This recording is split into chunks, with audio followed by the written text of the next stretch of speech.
Hey guys, Scott here. I was reading the comments on my last video about the whole Go Next epidemic and how I think it's just been getting worse and worse, and how Killer has been a lot less fun because of people giving up in seemingly every single game. So I read a lot of the comments and there was a lot of great discussion there, but man, the entitlement issue is way, way worse than I thought. And I can identify this because a long time ago, I used to kind of have that same mindset as well.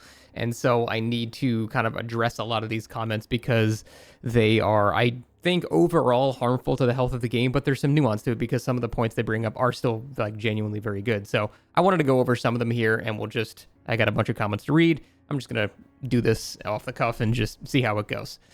First up, if someone goes next and it ruins your chances to win, boohoo, they don't have to care about you. The solution for both of you is to either play a different game or go next. So that is the overall mindset that I found way too commonly on this on the comments of this video. It's really a bunch of people that just only care about themselves, and that's it. And that is not a good mindset to have, in my opinion. If the solution is we both play a different game when neither of us are having a good time, the killer's bored because everyone gives up, and the survivor's bored for whatever reason they've concocted. If that's the solution, that means no one plays the game anymore and the game is dead. So that's not a solution, and we can't be looking at extremist measures like that. Just buff solo queue. I play solo survivor, haven't won a game in 4 days, usually because I'm getting turbo tunneled at the start. Second chance perks, how about no? I want to have fun in your party game without carrying body armor. And killers seem pretty comfortable going 3v1, so I guess the only ones bitching are streamers who don't want to lose their viewers because of lame matches. Don't worry, behavior will fix it in their own unique way, just prepared for not liking anything that they've come up with. So there's a lot of assumptions being made in this comment here. First up, thinking that it's only streamers who just don't want to have 3v1s. I can guarantee you most people don't want to have a match in which it's a foregone conclusion that you're going to win no matter what. Even the sweatiest killers want to feel like they've earned it a little bit. No one wants to just be handed a free win at the start. It never feels good. That's not just a streamer-specific issue here. This I find so weird. I'm getting turbo tunneled at the start. Second chance perks, how about no? I see that doesn't understand. Because if you're getting turbo tunneled at the start, why would you not put on the things that stop you from getting turbo tunneled at the start? And the argument being made here is you want to have fun in the game without carrying body armor. Isn't it more fun to get the killer to chase you for a much longer amount of time instead of just complaining and dying because you just don't want to bring any of these perks that it seems like you have, because you're saying, no, I'm not going to bring them because my build must have 4 non-meta silly perks. Like, brother, you can just bring one. Just bring off the record. You know how many killers get dissuaded from tunneling if they unhook you and they don't hear your audio anymore? Likely it means you have decisive strike too. So a lot of the times very good killers or smart killers will realize, shit, this guy's probably got a bunch of added layers of protection. Let me just go for the unhooker. That's 1 out of your 3 perks that can rectify so many of these issues. I'm not saying it's going to stop you from getting tunneled, and you can go harder into these perks if you want. But if your issue is getting turbo tunneled so much, I don't understand what the issue of just slapping on off the record and decisive strike is. Again, assuming you have these perks. This doesn't sound like someone that doesn't have these perks. They're new to the game. They just simply don't have access. This sounds like they're taking a stubborn stance to just simply not bring them when they have them. And that boggles my mind. If the thing that's making your matches not fun is getting tunneled, put on things that make getting tunneled way more fun. It's a fucking no-brainer. I love getting tunneled because I just slap on DS and off the record, the kill's going to down me 72 times. Throw Dead Hard on top of that, which is not even specifically an anti-tunnel perk. It's just good in general. The killer's got to hit you 49 times before they can down you again. Like, that makes it way more fun for me personally. Maybe it's different from you, but I find that so strange. You have the mindset where you have the solution for your problem and you just choose not to bring it and then complain. I understand not wanting to always bring the same perks, and that's fine. Like I said, you can bring 1 or 2 and then still have your Blast Mine or Champion of Light or Head On, whatever other silly shit you want to bring. That's fine. But you should bring at least a t-shirt. You don't need body armor. At least bring some clothes, man. This is raw bias. Everything said is an assumption, and assigning non-objective reasons for DCing supports the hate and community attack. Killers DC a lot in your games, but no discussion on that. I'm not assigning any reasons for like supporting DC or anything like that. I'm just explaining why people do it. I'm not saying you should do that or anything like that. This is non-objective. It's not even applying to me, really. I'm just talking about what other people are doing in my games. Also, this whole part, killers DC a lot in your games, but no discussion on that. So the reason that there is far less discussion on that is the result of a killer disconnecting versus the result of a survivor disconnecting. Think about it. What happens when a survivor disconnects? Well, now it's a 3v1. Everyone's still in the game. They still have to play this doomed game now. The killer's like, okay, cool, I win. I don't have to do anything anymore. Ooh, fun. And the survivor's like, okay, we can't win anymore. Ooh, fun. Like, everyone's stuck in this doomed world. It's basically like in Morrowind. If you kill a vital NPC, you're just stuck in your doomed world now. So that is the issue. If the killer DCs, what happens? The survivors go, ha, and that's it. The game ends, and they all go play a different game. That's why it's different. And we're talking about killing yourself on hook, by the way, here, not disconnecting. DCing is even more of an okay thing, because at least you get a bot that might do some gens. At least it might do something, you know?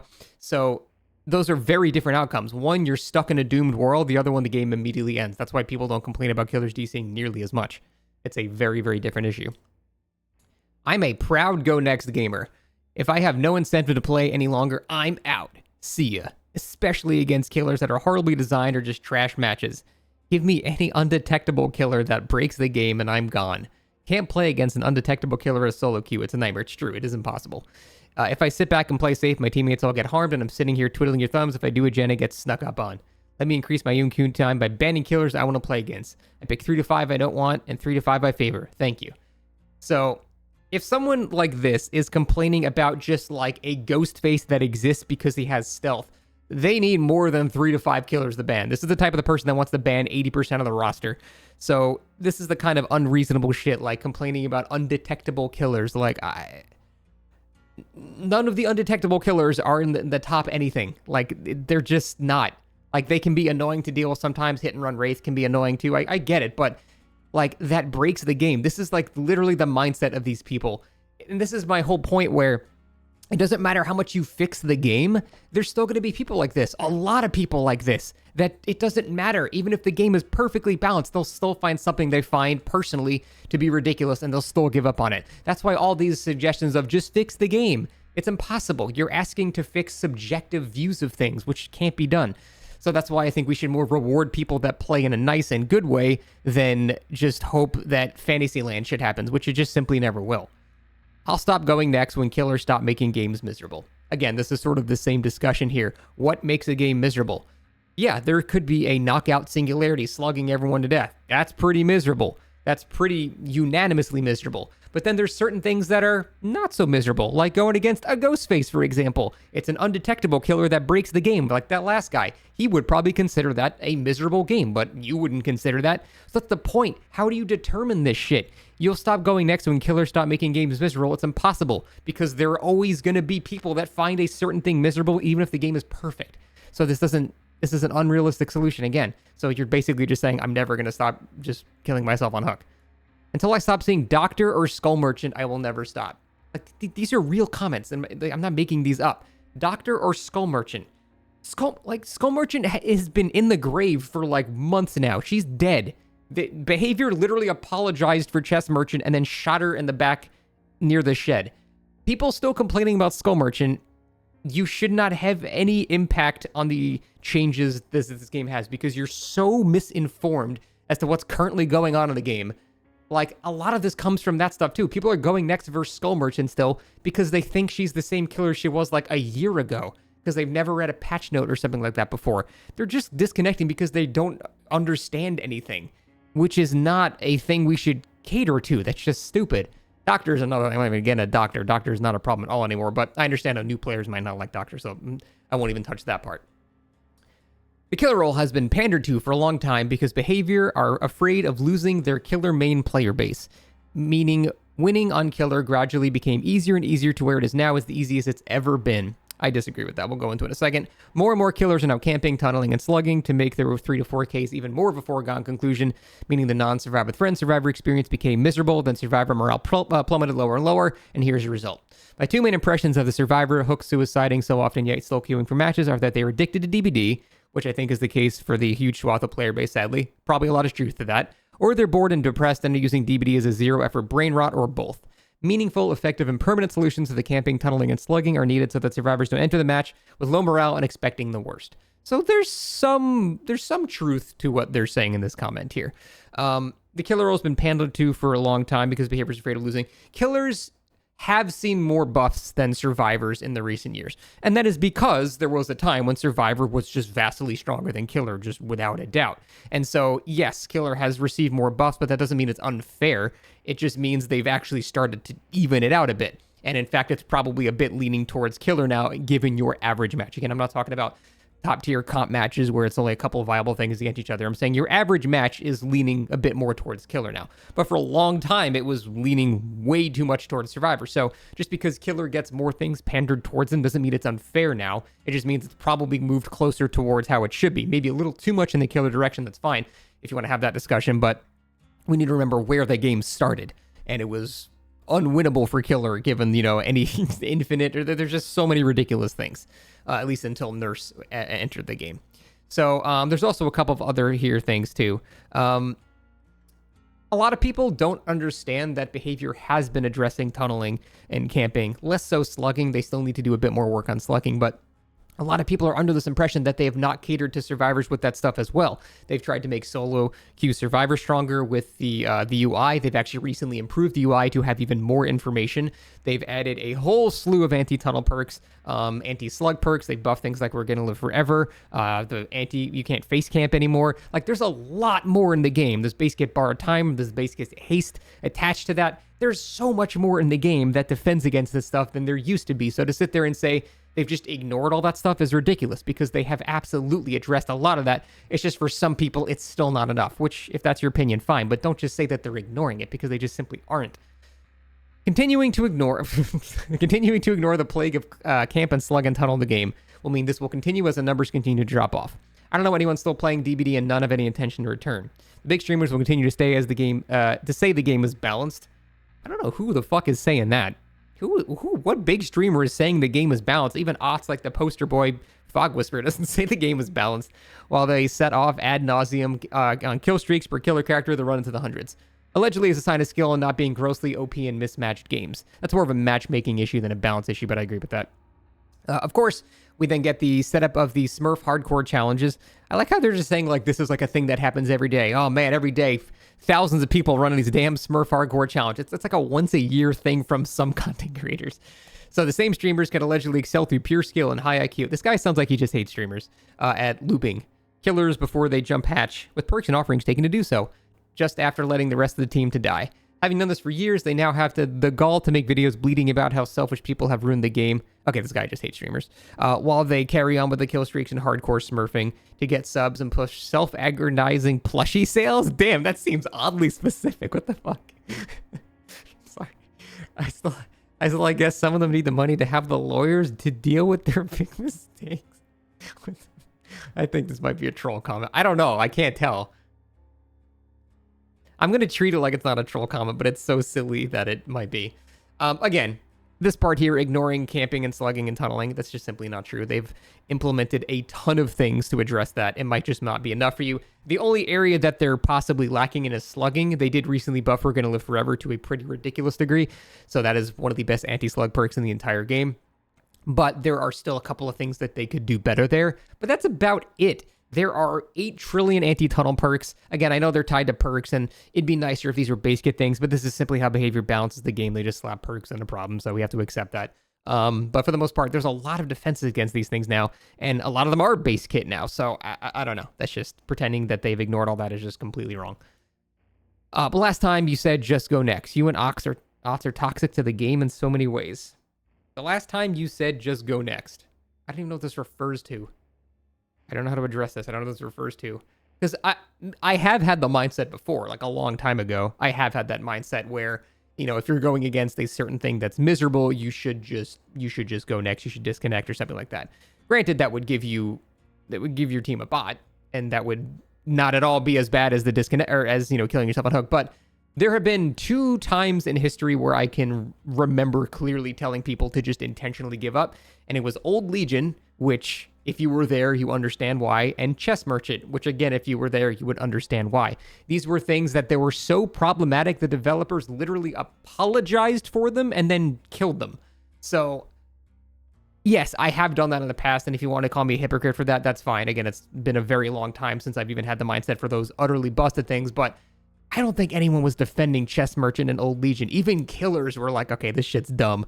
Getting hour-long lobby lockouts for an unwinnable match. Like, look, if you want to defend that and call me a hypocrite off that, fine. I'm not. You're technically correct, but holy shit, who was defending that? That stuff was an exception, not the norm, for sure. The thing is, you can't force people to play out a match they clearly don't want to be in. I do agree with that. If they can't DC, they'll give up, and if they can't give up, they'll purposely throw the game. I even talked about this in the video, so you can't also just assume what people might DC or give up in any given match. Sure, sometimes it's obvious, and most of the time it isn't. There are plenty of non-salty reasons for people to go next, and to be honest, I don't think it's giving up as nearly as much of an issue as people are making it out to be. I've been recording on my solo queue games recently for DCing and giving up, and I've only had teammates give up in maybe 2% of my games. In fact, killers have a higher percentage of giving up in my games. I don't know, I feel like this is maybe more of a higher MMR streamer problem than a community-wide problem. So people have touched upon this topic, and that might actually have some truth to it there. This might be a more high MMR problem than a standard player-based thing. Because think about it, who is most likely to give up in a match? It's people who are jaded and burnt out of the game. When they go against the Twins, they have already had the experience of what's going to happen versus the Twins. Buddy, cover your shame. And they know already that they're going to have a bad time. If you get Timmy Daylight here, who's in his 5th game of DBD, and he sees the Twins, he's like, whoa, there's 2 things chasing me? That's crazy. He doesn't have that in his head to disconnect or kill himself on hook yet. So it actually might be true that this is a more high MMR problem because that's where people are more likely to be burnt out of the game. So that might be true, and I'm curious to hear if you guys are newer to the game or don't play that much, if you're more of a casual player. Is this as big of a problem as it is, at least for me? Because that's a pretty interesting point. You once said that green medkit needs to be nerfed, and they nerfed it. Content creators are hurting regular players. The seeds you have planted have sprouted and grown big. That's GG, go next. What? Brother, you could heal yourself in 4 seconds with a green medkit. It was so broken. Why do people always say this? You're hurting the regular players. What about the regular killers who had to go against a 4-second self-heal, you idiot? Like, that affects them too. What he means is hurting regular casual survivors who wanted to abuse busted shit. You should not be able to heal yourself in 4 seconds. I did it on stream 50 times. It was dumb, and I'm so glad, even as a survivor, that shit was nerfed. It was ridiculous. I don't know what the hell this means. This really agitates me. I've seen Scott numerous times act like it's totally fine to just quit a game. Again, for Old Skull Merchant and Old Legion, yes, I completely had that opinion. A long time ago, but fair, I did have that. He helped encourage his behavior. Fine. I'm glad that he seems to be against it now since it's more rampant, but not excuses past rhetoric. Fine. I hope the developers give us a better rank system that rewards people for playing the game the right way. Agree completely. And more rewards for them playing well. For those individuals that will stand in a corner and do next to nothing, it should be easy to detect that by their scores very low. That is a bit harder. Sometimes a guy might get tunneled and might not have a chance to really do much of anything, and then he'll give up the next time. It's really hard to automate that. So that's a little bit scary, automating that. I get where your head's at, but automating that's a little scary in my opinion. If I go to the second stage off one hook, I will drop every pallet on the game and get the killer to hook me. Okay, well, you will get banned for that, so good job with that. I'm just going to say this. The game has gotten sweatier and competitive more now than ever, and it will keep getting worse and worse over time. People are treating the game like every game is a DBD League tournament. There's a lot of broken shit back then, but at least everything was chaos, plus the mindset back in the old days was not about optimal, efficient gameplay. No DC penalty, no MMR, MLGA, loot programs were a thing. Oh yeah, man, I miss those. People can't play the game because everyone's fed up with how the game is played. Which unfortunately can't really be stopped unless punishing players even more. I still don't agree that that's the right way to do it. Because before, if you try to be that person that was recognized for unfun gameplay, everyone would dodge your lobby before the game is even played out, so at least you might have a potential match compared to people not even trying. But we're in a situation now where everything, how it's going to be either unpunished, players a lot more revert back to some things that were back in the day. But I'm just going to say this, the more harsh through the penalties go, if they decide to go, God, this man needs to use punctuation, that route, and people's mindsets on this game stay sweaty. Like they have been. It's just getting worse. People are going to start leaving this game for good. There was no giving up pandemic back then for a reason. So again, a couple of points here that I do agree with. For those who don't know, MLGA back a very long time ago was a little JavaScript program you could run that let you basically view the IP of the person that you were connecting to, since it was peer-to-peer, and you could mark them as blocked or loved. So if they were a super sweaty bitch and you were a survivor and you didn't want to go against that, you mark them as blocked. You never have to play them against them ever again. Additionally, if they played nice, you can play loved, and you'll always stay in their matches, things like that. So it basically lets you self-regulate your players, and it was honestly pretty nice for a lot of people. Ever since dedicated servers a long time ago, that's been changed. So that is ancient history at this point. But I want to go about this topic right here. There was no giving up pandemic back then for a reason. So things like MLGA did help that for sure. But again, you also have to realize what's the main reason people do this. It's because they're jaded and burnt out of the game. People couldn't be jaded and burnt out of the game because the game was new. So there was no giving up pandemic because no one was really burnt out yet. People would deal with more because they hadn't reached that level of cynicism over time yet. So I don't think it's necessarily a one-to-one relationship with how the game used to be. It's how the player base used to be. There was just far less people burnt out of it. And I think that is more impactful. And like I said, it'd be really interesting to see the difference between low MMR and high MMR in terms of who gives up more, because I do really think that burnout is the main factor to these things. So that would be really interesting to see. I wonder if I can do that. I watched you do this on Twitch because you got a map I didn't like. Everyone's got their reasons. Again, this might have been something like 4 years ago or something like that. I can't really think of a time that I've done this. I would say even maybe like 2 years ago, if like a killer burned like a mid-witch offering, I might DC in the load screen so the game didn't start, because that's going to be it's going to be a super sweaty comp nurse that's doing that. And, that's going to be a miserable time. But I wouldn't, like, ruin the game once it's already started. The game just wouldn't start to begin with. But I don't even do that anymore, so I'm not even sure what that's referring to.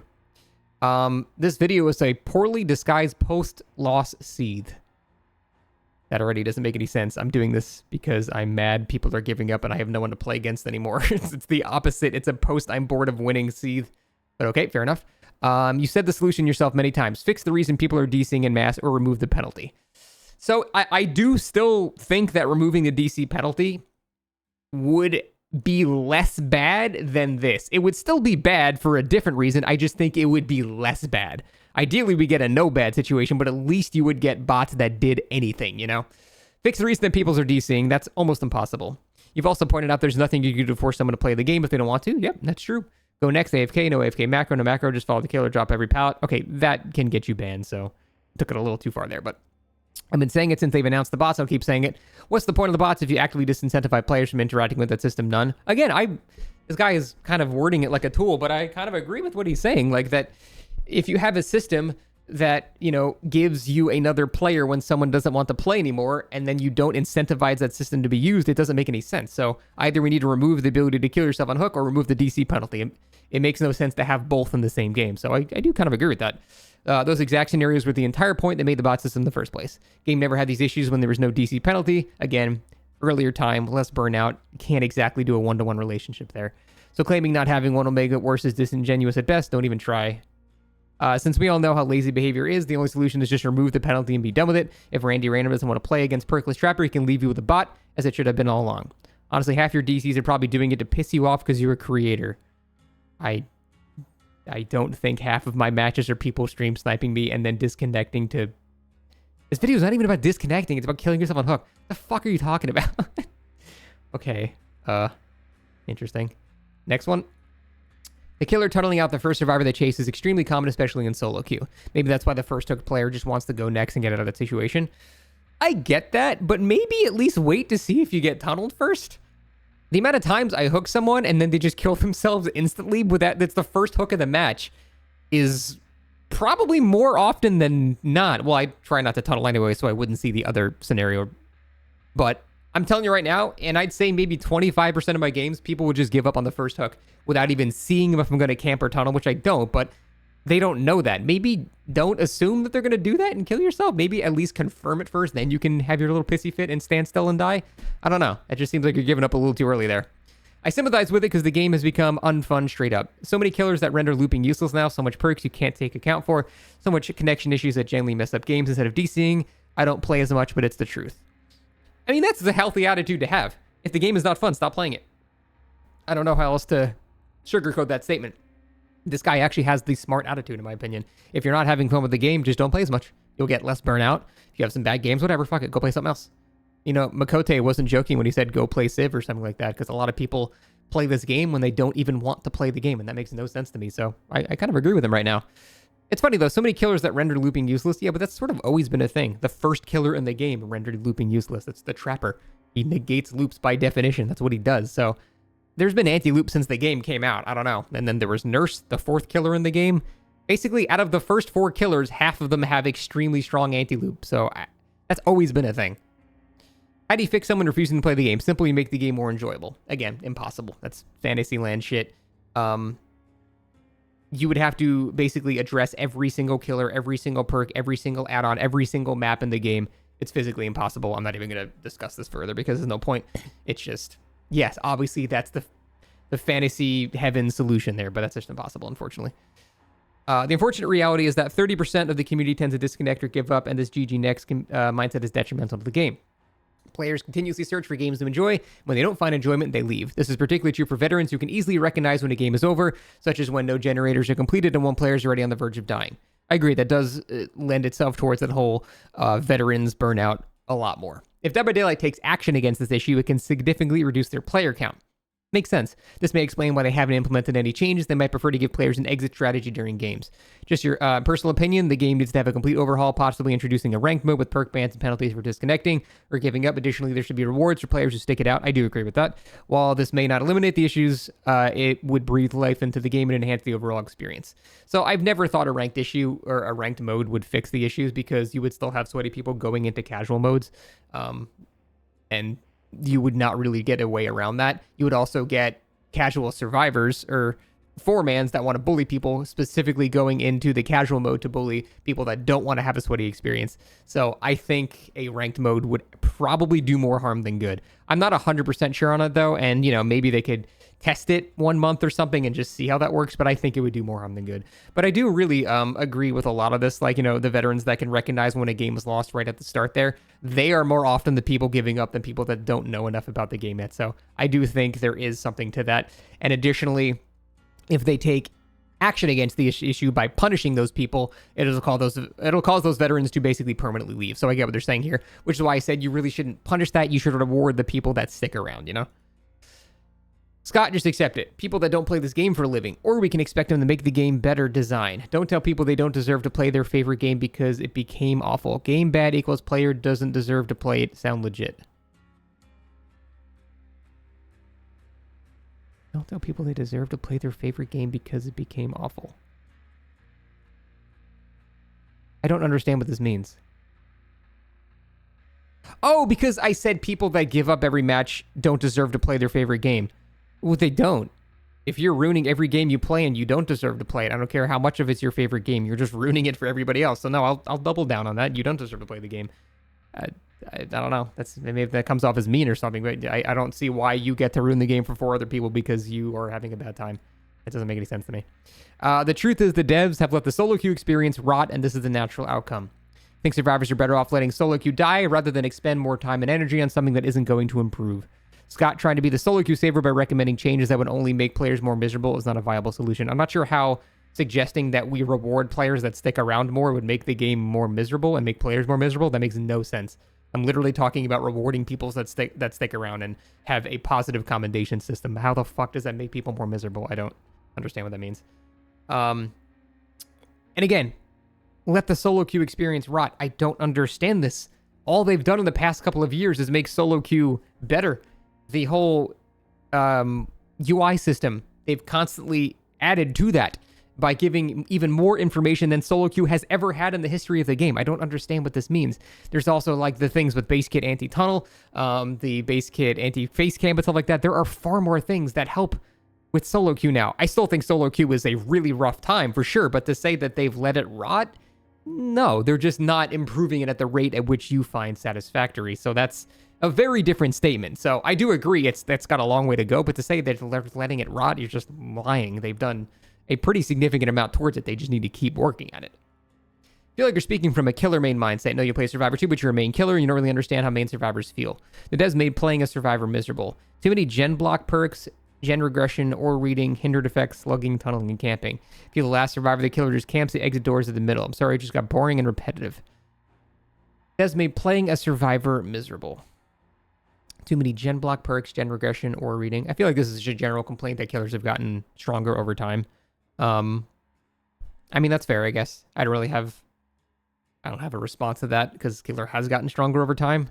I don't think it suddenly makes it unplayable. It just makes it Survivor was just way, way ahead of everybody else. So, but I mean, that's fair. I rarely give up because of Killer. If I'm giving up on Hook, it's because your teammates are hiding in the basement or doing chest totems. My team isn't going to do gens. I'll go to a lobby where they will. Look, I get that. And honestly, I used to have this mindset too. Not even that long ago. Like maybe even like a year or two ago, I had that mindset where if I run the Killer for 4 gens, except 0 gens have popped, it's been 3 minutes of running, and I see all my team doing nothing, I might have been inclined to just go next there. And even to this day, I will kill myself on Hook if we're in a scenario where the game is actually over. Not even like there's like, I already know there's no chance, like there's 2 people that are dead and there's 1 other guy and there's 5 gens left. In that scenario, yeah, I'm going to kill myself to like maybe give that guy hatch or something. I'm not going to continue to stick out that kind of match because that's just pointless. But I do have to highlight the irony in this statement. If you're giving up on Hook because your teammates are being useless, they're just hiding in basement, doing nothing, doing totems, chests. So your whole concept is here, you're giving up because your teammates are useless. Then isn't it a little hypocritical to make you be the most useless person on the entire team by killing yourself? Because you can't do anything when you're dead. At least they might touch your gen for 1 second, which would be more than you've done for the match. So I understand the frustration. And again, I, even up until recently, would kind of, even understand and support people doing this. But you got to realize that it's hypocritical. Like if you're complaining about useless teammates, you're being more useless than anyone by killing yourself. So I get it when it's a foregone conclusion the game is a loss, but it's still better to stick it out, at least in most scenarios. I think there are still some exceptions, but in most scenarios, it's still hypocritical to feel otherwise. And I address that. It's, I understand that up until recently, I was, a proponent of that too. We can play the game how we want. If we want people to die on Hook, that's their choice. Get good, skill issue. I mean, it's just the irony of saying get good, skill issue, and then doing the epitome of scrub mentality it tickles me a little bit. Content creators like you help foster this mindset. How many jokes you've made about DCing versus Skull Merchant because he's unfun? People use that because Entitlement's already started brewing. Yeah, man, that was everybody that played Dead by Daylight that did that. Chess Merchant was a genuine problem for the game. I understand that by definition that makes me a hypocrite. I get that. But dude, nobody was defending this. Even killer mains, the sweatiest killer mains were like, this is kind of stupid. And then Behavior apologized for it and removed her from the game effectively. So yeah, I did say it was okay versus that because it was. I don't know. If you want to call me a hypocrite for that, again, I'll double down on it. That shit was so stupid that it's an exception, not the rule there. And I'm pretty sure the vast majority of the player base agreed with that. Again, even killers.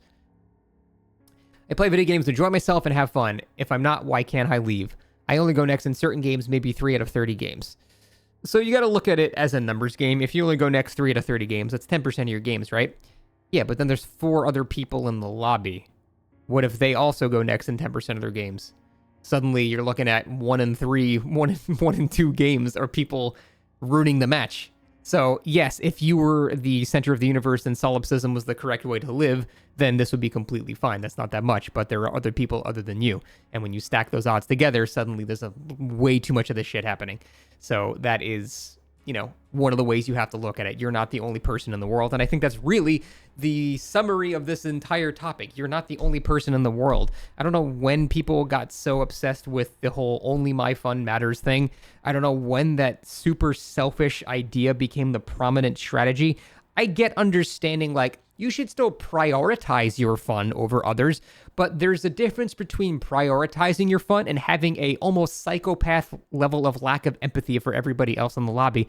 And that has gotten so much worse over time, and I don't understand why. I don't understand why nobody has a shred of empathy in this game anymore. It's just all me, me, me, me, me, me. That's all anyone cares about, and I don't know how to fix that. So anyway, I wanted to address a couple of these responses here because I thought some of them brought up some decent points and some of them are just a perfect example of how the player base has crumbled in terms of entitlement. So I think entitlement has been the main issue for this games community. It's not toxicity, it's entitlement. I made videos about this even years and years ago, so it seems to be the exact same, but that's about it. Thanks for watching. We'll see you next time.